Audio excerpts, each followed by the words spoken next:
तो दोस्तों आज हम जिस टॉपिक पर डिस्कशन करने वाले हैं वो है इतिहास का सिलेबस के बारे में। मैं आपको इसके बारे में डिटेल से बताऊंगा और आगे की भी इसमें एक सीरीज़ आएगी इतिहास से रिलेटेड, जो टॉपिक्स हैं उससे भी रिलेटेड। तो चलिए अभी इस वीडियो को स्टार्ट करते हैं और देखते हैं इतिहास का सिलेबस क्या है। तो सबसे पहले इतिहास के सिलेबस के बारे में जान लेते हैं। इसमें दो चीज़ें पढ़ना पड़ता है। एक तो पहला जो है हमको भारत के इतिहास के बारे में पढ़ना पड़ेगा और दूसरा जो है विश्व के इतिहास के बारे में पढ़ना पड़ेगा। जो प्रारंभिक परीक्षा का सिलेबस है उसमें कुछ अलग पॉइंट दिए हुए हैं और जो मुख्य परीक्षा का सिलेबस है उसमें अलग पॉइंट दिए गए हैं। और दोस्तों अगर आपको ये वीडियो अच्छी लगेगी तो मुझे कमेंट करके ज़रूर बताइएगा और चैनल को सब्सक्राइब, लाइक एंड शेयर भी कर दीजिएगा। और इससे रिलेटेड और भी पार्ट आएंगे हिस्ट्री के सिलेबस से रिलेटेड। ठीक, और तो चलिए अभी आगे बढ़ते हैं, देखते हैं हिस्ट्री का सिलेबस क्या है। भारत के इतिहास के सिलेबस के बारे में आगे बढ़ते हैं। तो हमको जो है भारत के इतिहास के बारे में जो है तीन चीज़ें दी गई है। एक तो प्राचीन इतिहास जो कि 12 लाख ईस्वी से ले या फिर 6 लाख ईस्वी से लेके जो है 1200 AD तक। यहाँ आपको बता देता हूँ, BC को हम लोग बोलते हैं ईसा पूर्व और AD को हम बोलते हैं ईस्वी। ठीक है। और दूसरा जो इतिहास दिया है पॉइंट वो मध्यकालीन इतिहास, ये जो है 1200 AD से लेके 1750 AD तक का दिया हुआ है।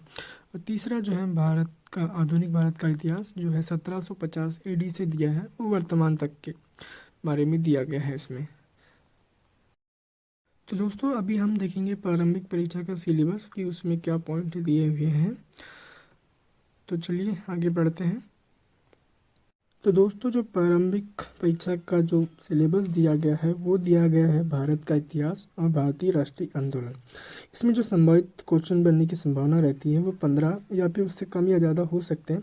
और उसमें से पहला पॉइंट जो है प्राचीन काल, उससे 7 प्रश्न बनने की संभावना रहती है। दूसरा मध्यकाल, इससे 4 से 5 प्रश्न बनने की संभावना रहती है। और आधुनिक भारत से 3 से 4 प्रश्न बनने की संभावना बनी रहती है। ठीक है दोस्तों, आगे आगे बढ़ते हैं हम लोग। अब जाते हैं मुख्य परीक्षा के सिलेबस पे कि मुख्य परीक्षा के सिलेबस क्या दिया गया है। आपने देखी होगी वैसे तो मुख्य परीक्षा का सिलेबस क्या है। आपको मैं उसमें बता देता हूँ कि कौन से टॉपिक से कितने क्वेश्चन बनने की संभावना रहती है। तो चलिए देखते हैं मुख्य परीक्षा का सिलेबस। मुख्य परीक्षा का सिलेबस जो दिया गया है, पहला तो दिया गया 18वीं सदी से लेकर वर्तमान तक का भारत, आधुनिक भारत के बारे में दिया गया है। दूसरा पॉइंट जो है विश्व का इतिहास और तीसरा पॉइंट दिया गया है संस्कृति और विरासत, जो कि प्राचीन काल से संबंधित है। इससे प्रश्न बनने की संभावना जो रहती है, संभावित 7 प्रश्न बनते हैं। और आपको बता देता हूँ कि विश्व के इतिहास से संभवतः एक क्वेश्चन किसी वर्ष बनता है, किसी वर्ष नहीं बनता है। और प्राचीन काल से संभवतः एक क्वेश्चन बनता है। ठीक है दोस्तों, तो ये थे जो है इतिहास का सिलेबस। और इससे रिलेटेड 2-3 पार्ट और आएंगे जो कि टॉपिक्स पे होंगी। जैसे प्राचीन काल का सिलेबस क्या है, उसमें क्या क्या टॉपिक्स दिए हुए हैं, हर टॉपिक्स के ये आएंगे। तो दोस्तों ये वीडियो यहीं पर ख़त्म करते हैं। अगर आपको ये वीडियो अच्छी लगी होगी तो कमेंट करके ज़रूर बताइएगा और चैनल को सब्सक्राइब, लाइक एंड शेयर अपने दोस्तों में ज़रूर कीजिएगा। और ऐसे ही मेरी वीडियो पे बने रहिए चैनल पे, आपको ऐसी ही न्यू न्यू वीडियो मिलते जाएगी और इससे रिलेटेड सीरीज़ भी मैं जल्दी ही लाऊँगा। तो चलिए आज के लिए बस इतना ही।